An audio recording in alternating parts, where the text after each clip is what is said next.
बड़े भाई किसी के घर के बारे में पर्सनल पता नहीं, जितना मैं जानता हूँ मैं किसी के घर के बारे में बोलना, कुछ कलाकार मन से बोल रहे हैं, पता है क्यों? कि मेरे गाने का व्यूअर्स थोड़ा ज्यादा हो जाएगा, लेकिन मैं ये जानता हूँ कि मैं उन दोनों के बीच की बातों को मैं नहीं जानता हूँ, तो मैं कोई कमेंट नहीं करना चाहता। अभी जो घटना हुआ है, जो भी विवाद चल रहा है, मेरे लिए बड़े भाई हैं, मेरे लिए भाभी हैं, मैं कुछ नहीं बोलना चाहता। आगे जो फैसला होगा उसके बाद हम लोग बोलेंगे, लेकिन अभी कुछ नहीं बोलना। अब बोलना क्यों है दूसरे के घर के बारे में, इसलिए मैं बोल रहा हूँ। ये मेरा सॉन्ग नहीं है, मेरे बड़े भाई, मेरे महादेव लखनऊ निवासी आदरणीय बड़े भाई श्री पवन सिंह जी का गाना है। दुनिया एक तरफ हो जाए, लेकिन मैं अपने भाई के साथ हूँ, रहूंगा और खड़ा ही रहूंगा। भाई कैसा भाई, गलतों मत होकर संग खड़ा रहो, गलत तो है ही नहीं, मैं जानता हूँ सच्चाई क्या है। संतोष भैया का तो कहत रहन।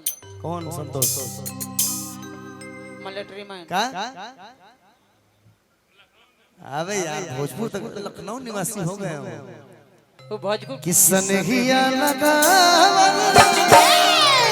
हर बहुत बात नहीं। वो नहीं है कि हवन संतोष मेरे बड़े चाचा जी मेरा कार्यक्रम देख रहे हैं, मैं धन्यवाद प्रणाम करता हूँ। कुछ मोछ का सम्मान मैं करता हूँ, मोछ वाला मर्द हमारा बड़ी पसंद है। किसने हिया लगा हर बहुत बात नहीं, नजरिया चुरावल बहुत बात,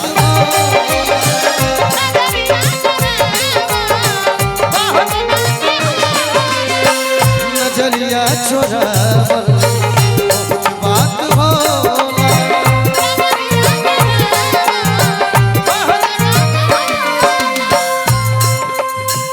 मैं इस पूरे भव्य सभा में ये बात बोल रहा हूँ कि मुझे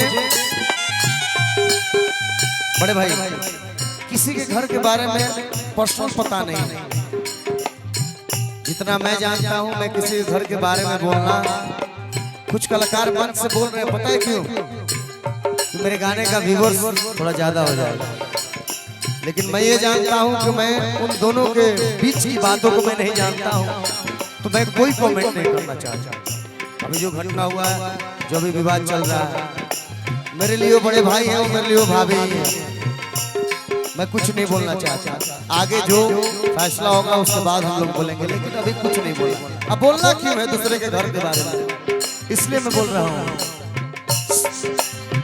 के भूखे रोवा बहुत बात नहीं, रोवा के हंसावल बहुत बात हो।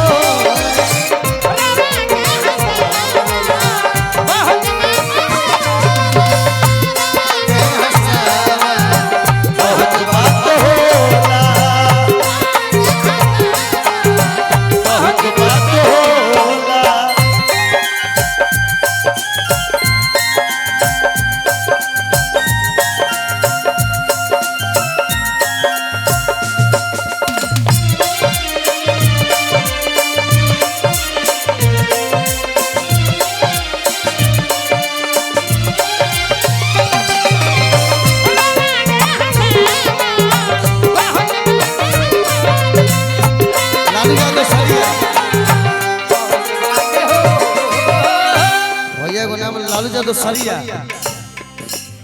पवन सिंह वाला कौन वाला? अच्छा वो वाला। अरे ओकरे में हमनी सब कोई डांस कर भाई, रुको ना तू बैठ खाली। समझ न पाई तोहार आए आए असली इरादा,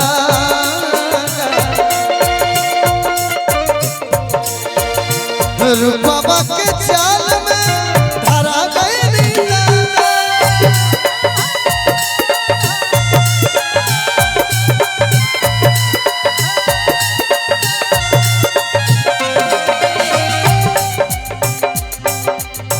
केहू के रोवा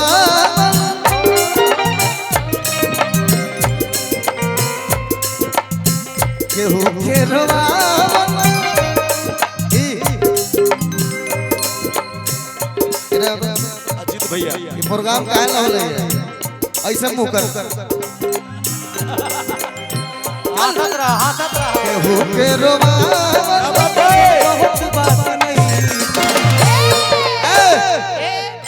अजित नाम हने को हमरो छोट भाई को अजित नाम अजीत बहाना जी डांस करने तो हम ना गबो है को लाइन हाँ। हरवा के हंसा बहुत बात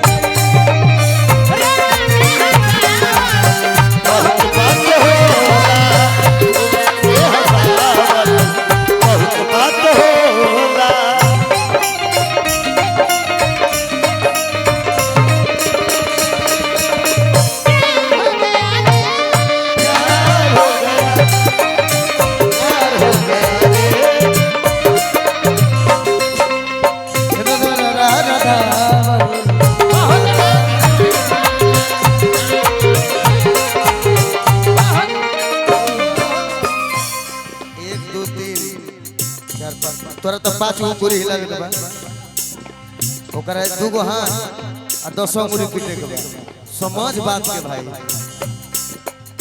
हिलाई के सने तू ता चल गइलो जब से सूरज के घाम हम तो देखनी ना तब से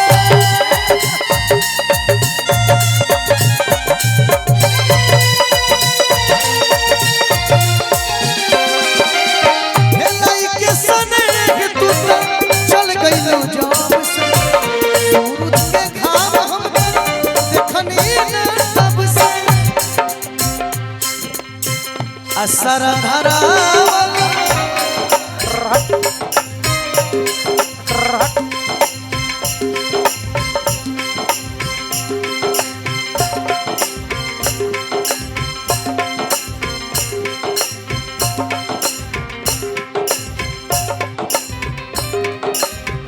अरे मुखिया भेगा धरते बने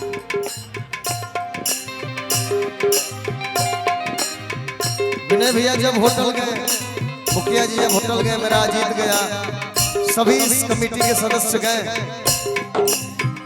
तो चेहरे पे उम्मीद थी कि भाई आएंगे और मैं आया विनय भैया बहुत बहुत धन्यवाद बहुत बहुत आशीर्वाद और ये प्यार हमेशा ये प्यार नहीं ये प्यार हमेशा बना होना प्रणाम हर लायके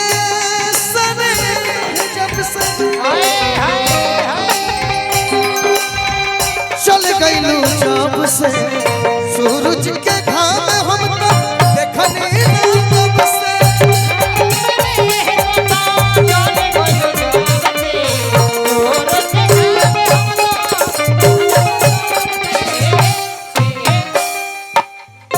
असर धरावल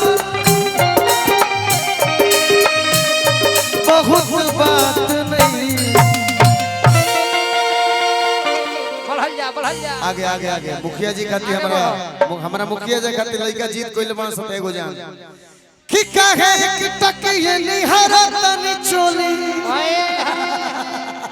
वाह